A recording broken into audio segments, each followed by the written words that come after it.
Hello and welcome to Exotic Gardening UK, Yorkshire Kris Weekly. In this week's episode, we're looking at what seeds I'm sowing in 2022.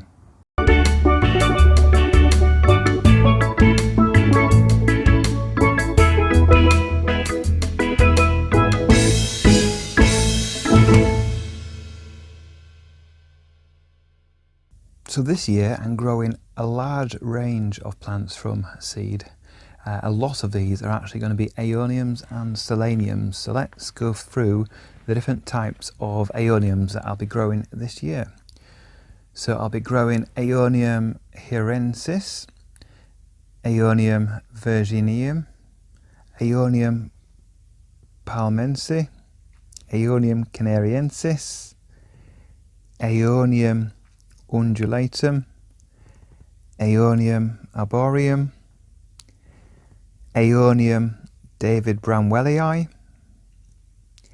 Aeonium longithricum, Aeonium subplanum, Aeonium cuneatum, Aeonium glandulosum, Aeonium pseudobicum.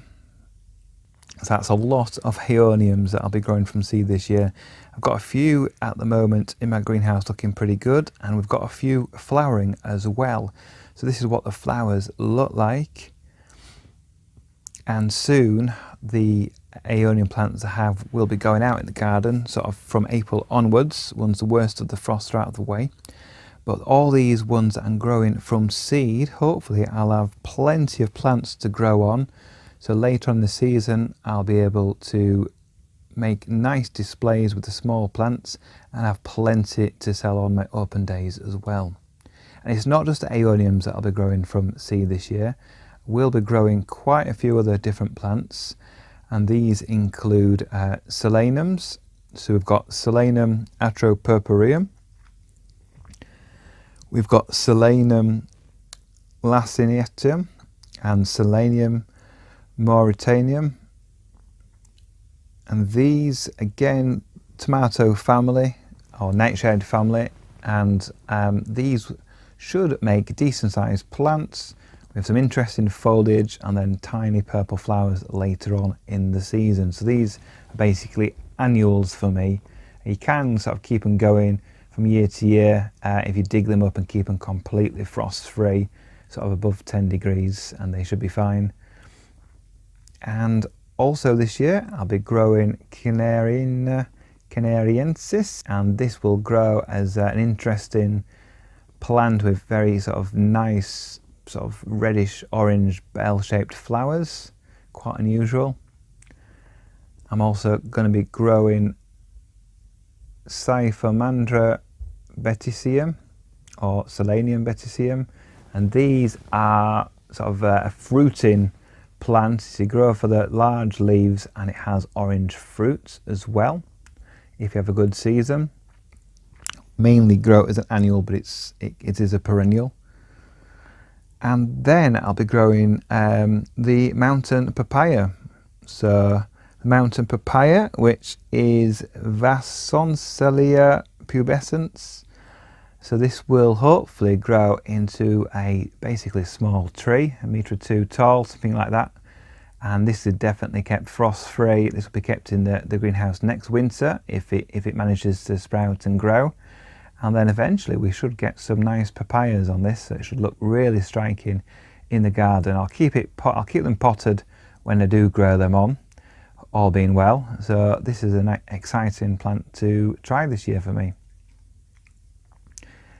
Also, another very interesting plant to grow, also known as a cabbage plant, is Dendroceras littoralis. So this will have like cabbage-like leaves, pretty rare to find. So this will be an interesting one to grow this year, and hopefully there's a few seeds I've got. Hopefully I'll get 1 or 2 plants at least out of these seeds, and over the next year or two will grow into a sizable plant. Again, I'll keep frost free. So those are all the seeds that I've sown so far in February.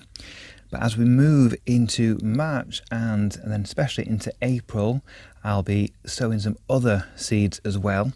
So we have got things like the Tithonia rotundifolia torch, so the Mexican sunflower that I like to grow every year from seed that I've collected from last year's flowers. So they'll be sown in April. Wonderful green leaves and then amazing bright vivid orange flowers that the butterflies and bees absolutely adore. I'll also be sowing Ipomea lobata, Spanish flag, again from seed that I collected myself. This nice twining climbing plant has the multicoloured flowers with the reds, orange, yellows into whites as they fade. Really nice, striking climbing plant that grows well from seed every year. And then we'll be having a bit of colour with Aeonium elegans, and this year I've chosen a variety called State Fair, so it's mixed colours. Should get to about 75 centimetres tall, and this will be at the front of the borders and front of the planting, so adding a splash of vivid colour in full sun. And I'll be growing big architectural foliage plants, Ricinus communis. So this is two types I'll be growing this year.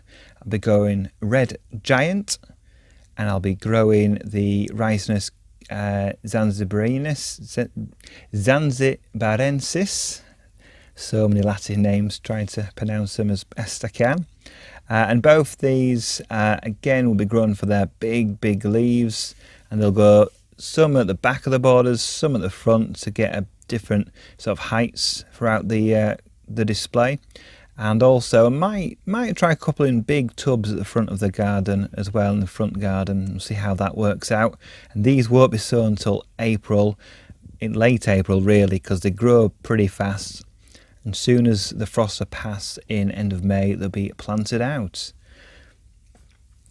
For the first time this year, I'll be growing a few other types of plants. So I'll also be growing some Impatiens. I've got Impatiens longiloba and Impatiens capensis. And these we'll see how they get on basically. I've never grown them before. And they sort of got interesting flowers. And they're different sort of plants. So they're related to the notorious exploding seeds of Himalayan balsam. So it's that sort of style of plant, but these are garden friendly, I believe. So we'll see how they get on.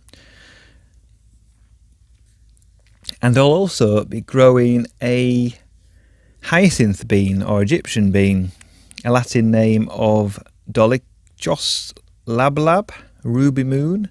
So this is a climbing pea-like flower, climbing plant, should be very vigorous, and it's one that I've not grown before, but it looks really striking, and it's good to have a different sort of climbing plant to try this year.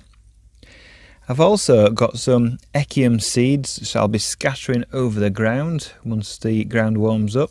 So in about April, May, Aeonium pinienna, Viper's bugloss, will be putting that in the garden, and hopefully some will germinate where they feel they're going to grow well, and then the following year they'll hopefully flower, or sometimes it takes 3 years for these to flower. But I won't be growing these in seed trays or anything like that. I'll literally be scattering the seeds, and if they fall into a little crevice or a little good place for them to germinate, I'll just thin out if required, and I'll just let them grow on where they basically germinate. And then finally I've got something that's it's an edible. It's called Seashore Red Perella, which I'm growing because it's got really dark purple black foliage, and it's something different from like a coleus or an iricine, so just a different plant to try. And I've got plenty of seeds of this, so we'll see how that goes, and I'll be sowing that again April, May time, because it's a very tender herb basically. So that's all the seedlings or seeds that I'll be trying in 2022. Lots and lots of different things there, hopefully you agree, and hopefully we'll see later on in the season which ones actually germinate, which ones do well, and which ones don't fare so well. So I'd be interested to know what other people are growing this year as well. So put that in the comments below, and join me on a live stream at 8 p.m. every Sunday, and we'll go through the progress of our seedlings together.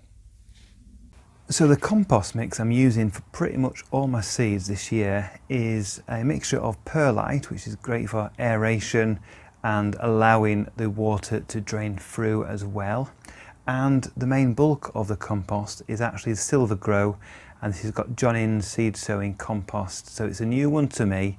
It's meant to be really good for sowing seeds, even fine seeds, which a lot of the seeds this year that I'm growing are very fine, especially the Aeonium seeds.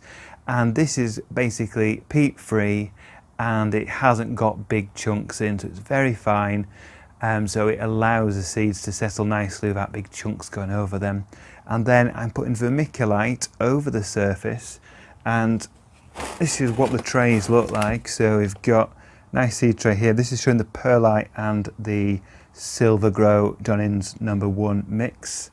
And then we're putting perlite over that. So the trays